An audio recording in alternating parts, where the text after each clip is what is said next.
Am I It's here? great. This is a working lunch. So if you need anything, feel free to get up and mill about. And in the meantime, we're going to hear a presentation from Bob Bailey, who has joined us today. Thank you for coming. He's going to talk to us about the Alaka Alliance and the work they've been doing and give us an update. Thank you for being here, Bob. Oh, you're welcome. My pleasure. Hello, everybody. Old friends and new friends. Many of you I know, some of you I've just met. So it's great to see you here. So this is my little clicker thing. Is that right? Andy? That's it? Okay. So some of you may or may not know, just by way of brief introduction to myself, I used to be Andy Lanier when I worked for the LCD. Did a lot of the ocean work here and met many of you through that process. I retired about 8 years ago and was minding my own business when sea otters fell out of the sky onto me. I'm picking up, and we'll talk about this a little bit later. The Alaka Alliance that I'm here representing today is a relatively new nonprofit, registered as a nonprofit here in Oregon. But its roots go back to the late 2000s, to the early 2000s, late 1990s, when a man named David Hatch was the Siletz, he's the Siletz Tribal Council member. He was the tribe's representative on OPAC, because I was staffed at OPAC, we got to know each other. And Dave really first raised in my consciousness the issue of the fact that sea otters were once here, but are now missing on the Oregon coast. And the tribes were very interested in the return of sea otters. Time went by, and as I say, I retired and I lost contact with David. And a few years ago, I reached out to him to see what was going on with sea otters in the Alaka Alliance, because it had continued to sort of intrigue me. I learned, much to my dismay, that he had recently passed away. But I continued my poking around at what his early efforts at the original Alaka Alliance had yielded, and found that there was a lot of interest in pursuing the question of sea otter restoration among both agencies, the original participants in the Alaka Alliance, and many others, but that there was no group that was kind of central to lead that effort. So in talking to a number of people, we ended up putting the Alaka Alliance back together. We decided that we would go ahead and formally incorporate and move ahead as an organization, nonprofit, to see what we could do. But I'm going to talk at the end of my presentation a little bit more about what we're up to. But in the meantime, I want to drop back and really talk about sea otters, because this is they are the reason for doing this. I'm not really interested in going to meetings or doing EIS or anything like that, other than the fact that this is the reason why. So let's talk about sea otters, and as I say, the Oregon's missing key. So once sea otters were here, they lived along the Oregon coast as a part of a contiguous population that stretched all the way from the northern islands of Japan, all the way across up to Kamchatka Peninsula, across the Aleutian Islands, and down the west coast as far as Baja, California, in Mexico. In fact, almost to the tip of Baja. The estimate is that, well, we don't really know the number of animals. It's estimated that there was at least 300,000 animals at that time. Sea otters were here from millennia before that. In fact, sea otters were here when the first people came across from the land bridge onto what is now North America and made their way down the west coast. So for 15,000 years, these sea otters were present with people on the Oregon coast. They were very important to these early people for their food, for fur, and for their spirit, as a spirit animal. But even beyond that, they were essential to supporting the rich, productive marine environment that fed, clothed, and housed early coastal people. The evidence that they are here is all around us. Obviously, there's geographic place names like in Curry County, Otter Point, just north of the Rogue River, or Otter Crest, Otter Rock here in Lincoln County. Archaeological records from middens and sea otter bones that have been found in middens up and down the coast. And in historical accounts, including one that is sort of a semi-comic tragedy, an account in the October 1856 Harper's Magazine. A man wrote an account of his trip to Port Orford by steamer, and then his ride with a companion northward, ending up around Coos Bay, where they hunted sea otters at the mouth of Coos Bay, and that's a little illustration of that. But then they were gone.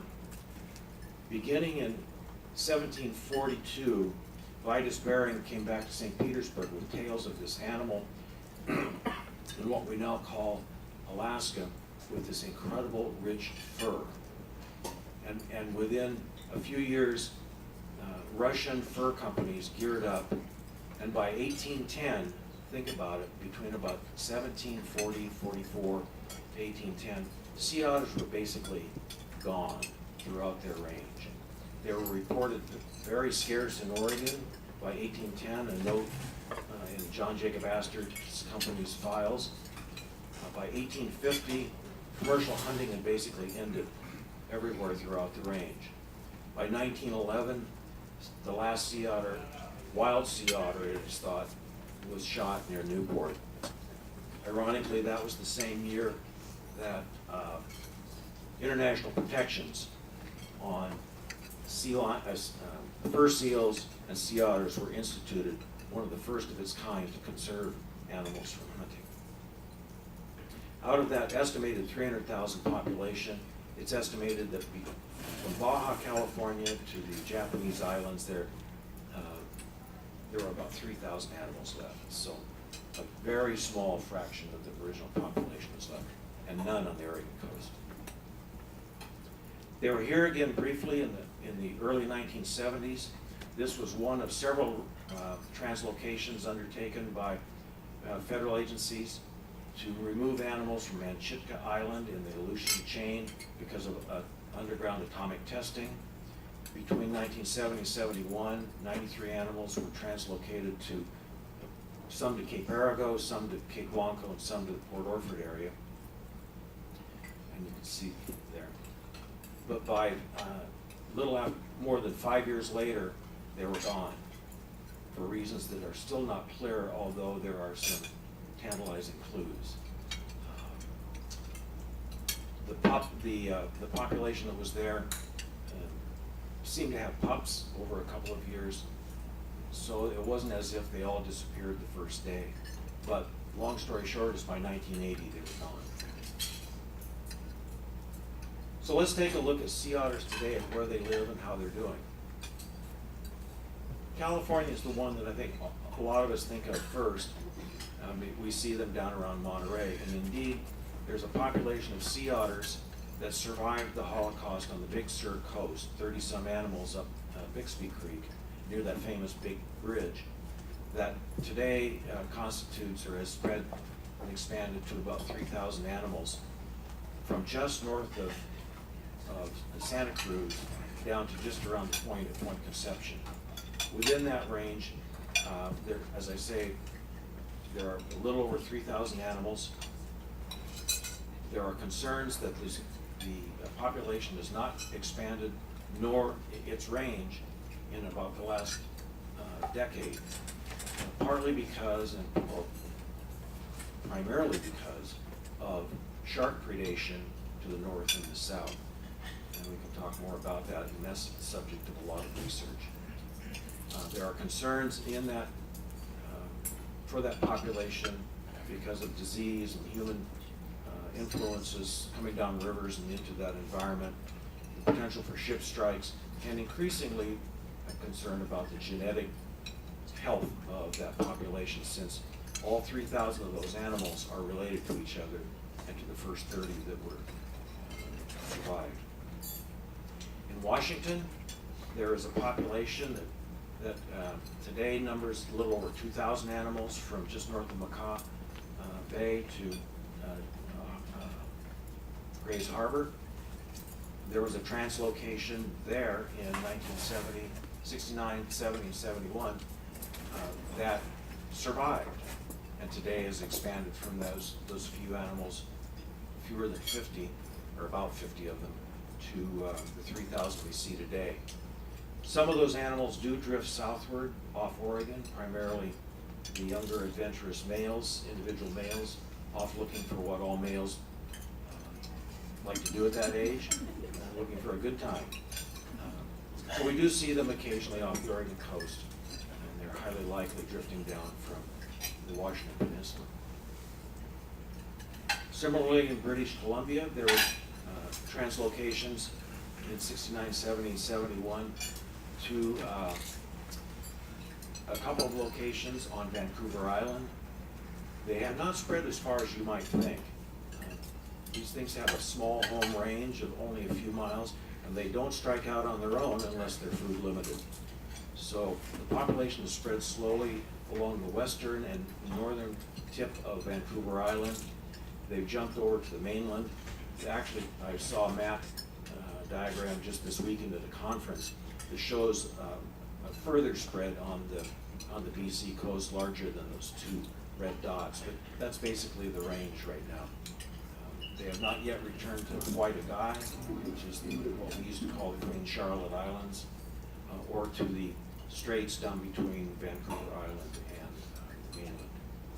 But there is a population there of approximately 5,000 to 6,000 in all of British Columbia, which is, as you know, a very crenulated, windy lake coast.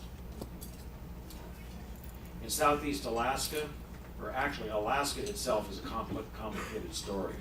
There were several remnant populations that survived in a couple of spots on the Aleutians, a few animals, and in Prince William Sound, tucked away, that survived the hunting. Between those surviving animals and a lot of translocations, the population today across the Aleutians and down into southeast Alaska is about 25,000 animals. Those animals they really like living in Alaska. There's a lot of habitat for them. It's protected. There's a lot of the marine influence in those protected areas. A lot of kelp and shellfish for them. To the point where, as some of you may have heard, there are conflicts in some local areas with local crab harvesters, clammers, both recreational and commercial. And that is that me? No, it's people on the phone are on mute, so if you Oh, give some feedback, so Deanna needed. So at any rate, the sea otter population in Alaska is very healthy. If we wanted sea otters from Alaska, I know there's probably a couple communities like to give them away.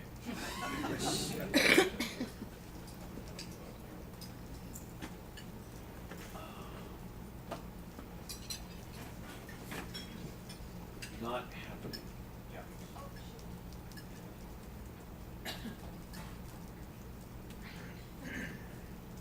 Not happening.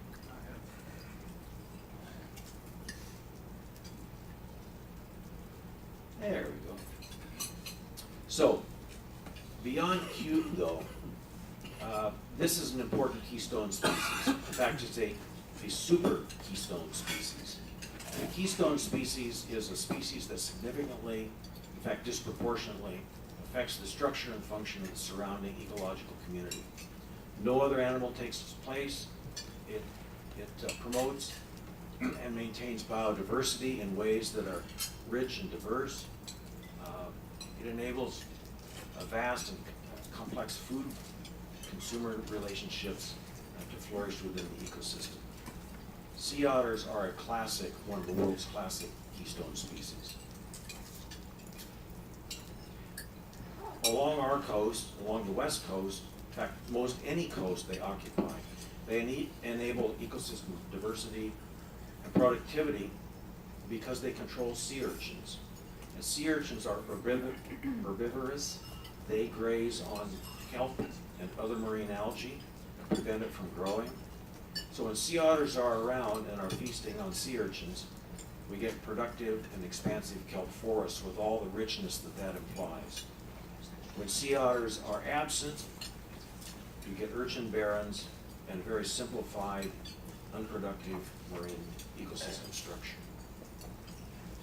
So you might think about some of the analogs to land-based terrestrial environments where there were rich productive forests with ecosystems, and when those are harvested and what it does to the ecological balance. In fact, let's go back to that one. You might recall seeing over the last year or so news stories out of Northern California of people in Fort Bragg and other communities being very concerned about just the urchin deserts that are now very near shore and that are preventing all kinds of marine life that used to be there for whether it's abalone or it's fisheries or whatever, and going to great lengths through community volunteer efforts to go out with jury-rigged vacuum cleaners and trying to vacuum up sea urchins to get them out of there. But there are no sea otters on the Northern California coast. We all know that kelp is a really rich, productive habitat, one of the most important in the nearshore ecosystem, if not the most important. Off Oregon, the principal kelp is bull kelp, Nerecistes. There's one example of giant kelp at Cape Arago. This kelp predominates in California. There are other examples of it further north in British Columbia. The bull kelp is an annual by and large, grows up 60, 70, 80 feet length, whatever, every year, whereas the giant kelp is a perennial. It's like mowing the grass if you harvest it. It's always there. So there's a lot of understanding about kelp and kelp forests and the productivity that they provide to the nearshore ecosystem.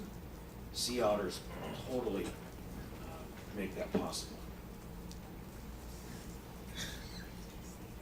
Based on some work that ODFW did in the mid-1990s, mid and late 1990s, we know that kelp forests in Oregon are limited in area and highly variable between seasons.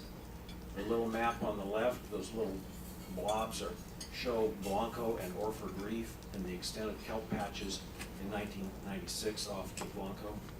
The middle one is 98, a little bit larger, and 99 shows a composite of 90, I think the 3 or 4 previous years, but you can see that overall the area is a lot bigger than it was in 96. So it's variable annually for a lot of different reasons, and its coverage, the density can vary year to year as well.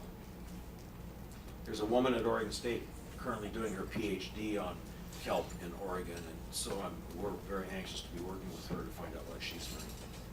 So if sea otters were to return, we could expect a variety of beneficial impacts to the ecosystems, and we might imagine what those are if you had a rich and widespread kelp forest, kelp systems off the Oregon coast.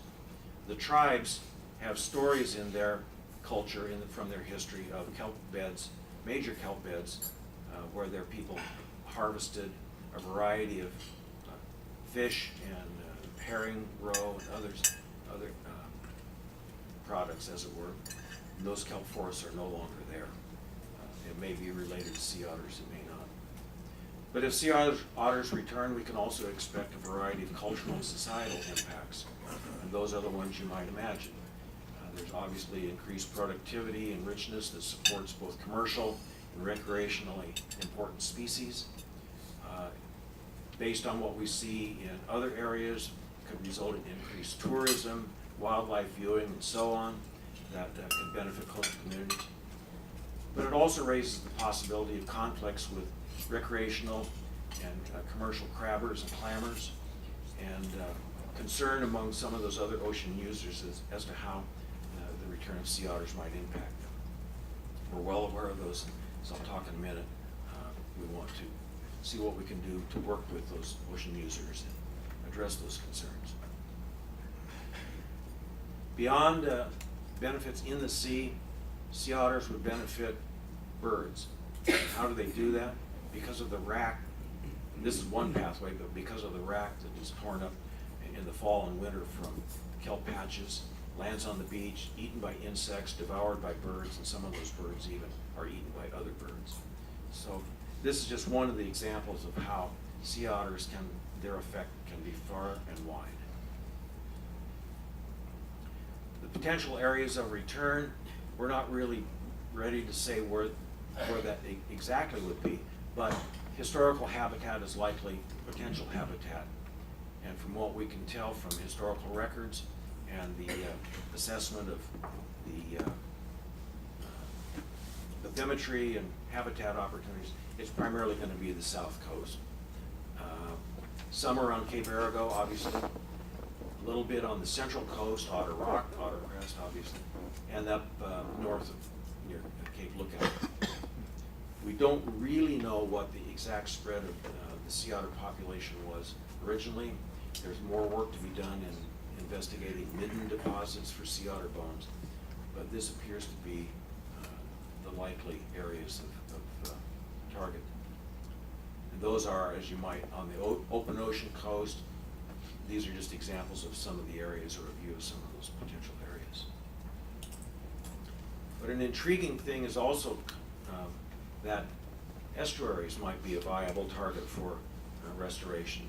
The Monterey Bay Aquarium has had really excellent success at releasing surrogate-reared sea otter pups that were otherwise stranded and orphaned on the beach, releasing those surrogate pups into Elkhorn Slough, which is a small estuary that feeds into Monterey Bay. And what they've found is that it's a much more benign environment for sea otters. It's an area that's like really, again, almost like a large holding tank, so that if animals get into trouble, if they're not really figuring out their food quite right, they can be recaptured. Whereas putting these little guys in the open ocean is a challenge. There are a lot of questions about where source animals would come from, whether it's these surrogate raised pups, whether they'd be wild caught, and if so, from where, et cetera, et cetera. So there's a lot of considerations. We need to understand better the food resources and habitats that these animals might occupy here versus where they come from. We need to meet overall sea otter conservation objectives and needs. I was just at a meeting in Seattle over the weekend. It was 3 days of all sea otters all the time, and very interesting. But I had a chance to meet in a meeting with most of the major sea otter conservation interests, academics, researchers, agencies, and we discussed would a project in Oregon meet overall regional sea otter conservation objectives? The answer is yes. We don't want to be doing or proposing a project that really would benefit Oregon. It has to benefit animals along the entire coast and contribute to their survival across the range of their habitats. So we need to consider, as I said, source populations and impacts of removing animals, the ethical considerations of removing adult animals from an area, and basically, daddy's not coming home, he's going to go live in Oregon now, that kind of thing. We need to think about diseases and how those could be transmitted from one area to another. We need to understand better the legal requirements, the administrative framework at both the federal and state level that would allow that to happen. We need to understand better and accommodate and minimize impacts on other ocean users, identify and conduct needed research, whether it's ecological research, veterinary kinds of research, economic, social, and we need sustained funding. This is not going to be an easy one-off sort of thing. One of the things we did agree to in Seattle is that the next logical step in any effort would be to conduct a thorough feasibility study / environmental assessment that the agencies and the public could rely on for making decisions about sea otter reintroduction. So I think we're going to be working on that. We want that to be as credible and as thorough as possible. We'll be convening an advisory committee of other ocean users, of scientists, of the agencies to help advise on the structure of that feasibility study and review it as it goes along. The caution is, out of all that, obviously, that many uncertainties remain. Many questions have yet to be answered. and it will take time. One of my goals is to get this thing up and going as an effort soon enough so that I can live to see the end of it, to put it bluntly. And even if we do everything right, even if we all hold hands and decide that this would be really good for Oregon to do, the outcomes cannot be predicted. Mother Nature bats last. And as a woman from U.S. Fish who works in Washington said, you can think you know where otters want to live, but they don't always agree. So the outcomes really cannot be predicted. But we're going to give it a shot.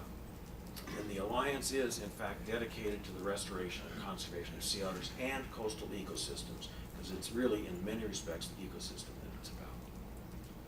Our board of directors and myself, Peter Hatch, son of Dave Hatch, Robert Kenta, Don Ivey, all tribal representatives, Cameron LaFollette, who's the executive director of the Oregon Coast Alliance, Roberta Hall, retired an emeritus professor of archaeology at Oregon State, Evelyn Taylor, an attorney in Portland who was originally involved in the Alaka Alliance 20 years ago, Roy Lowe, who was the manager of the wildlife refuges on the Oregon coast for many years, was a board member until last week when he stepped aside for personal reasons. We really valued his counsel and his helping us get going. You might think of things that an organization like ours would do. Try to reach out to the public, establish partnerships, encourage and seek funds for research, act as an information portal, and work with all the managing agencies. We're currently developing a strategic plan to guide internal organization development and help with our external partner collaboration. We expect to get that done in August. Last October, we held a one-day sea otter science symposium in Newport. If you go online to YouTube and look up this, in fact, you can probably just Google it, search for Ilaka videos. All the presentations were videotaped and are online. There's some really interesting ones there. And lastly, we are within inches of having a website. You won't believe how hard this is to get done. But I think that's going to be the URL, so I'm giving it to you. This is a reveal. This is the first day. I feel comfortable saying, yes, we're going to have the darn thing online. So thank you, and I'd be happy to take questions either now or later. I'd ask Andy to pass out 2 documents to you. One is a little overview of the Alaka Alliance, and the other one is our conservation case statement of why we believe that this is the so stand by for questions. Thank you. Thank you, Bob. I really appreciate it. I had the opportunity to go to the symposium in October. It was very well done, incredibly interesting. So I'm glad you're here today to share. Also, my husband was out fishing and swears he saw a sea otter. Yeah. And he couldn't believe it, and they circled back around and took a picture, and so, anyhow, they submitted it, but it was fun for me. He just thought it was a log, and wait, that's not a log. Anyhow, so that was super fun. Well, you know, if I may, real quick, last fall I got an email from one of my contacts at the Oregon Coast Aquarium who said, I'm attaching a photo that one of our visitors sent that their uncle took last year and off of his deck on Schofield Creek in Reedsport of a sea otter. Apparently he had said it to a docent, and the docent said, oh no, that couldn't have been a sea otter. Well, by golly, it was a sea otter in Schofield Creek in Reedsport. So you never know. There's a few out there, Yep. apparently roving males. So we do have some questions for you. Patty, you're first. Hey, Bob. Thank you. Just had a question. I was really glad Liz of our staff got to go to the conference in the fall. She said it was very good. Had a question. I remember years ago when I worked for the coastal program for reviewing an EIS that U.S. Fish had put out about reintroducing sea otters to the Oregon coast. Just curious if this fits in, if Oregon fits at all into U.S. Fish's plans at this point for how to manage sea otters. Good question.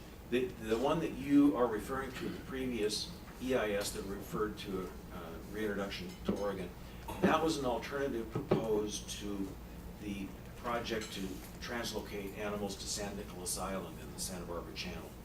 So Oregon was frankly ginned up as an alternative to that. Of course, it didn't happen. But yes, we are working very closely with U.S. Fish and Wildlife Service, both the Oregon office, the refuge office in Newport, and in particular, the Southern Sea Otter Recovery Coordinator down in Santa Cruz, and the woman up in Lacey who is in charge of sea otter conservation for U.S. Fish in the Washington office. So yeah, we're definitely holding hands with U.S. Fish. They're not pushing it, but they're interested in the fact that there is interest here and are supportive of at least pursuing a feasibility study. Great, thank you. Charlie?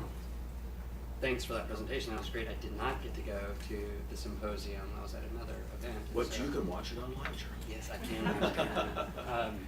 Drink beer while you're doing it. I noticed you kind of dwelled on the importance of kelp and kelp habitat, and we've heard some from public comment today with respect to the Rocky Shores process. I was remiss not to get any comments from the Alaka Alliance on Part 3 Rocky Shores, and so I would welcome those comments.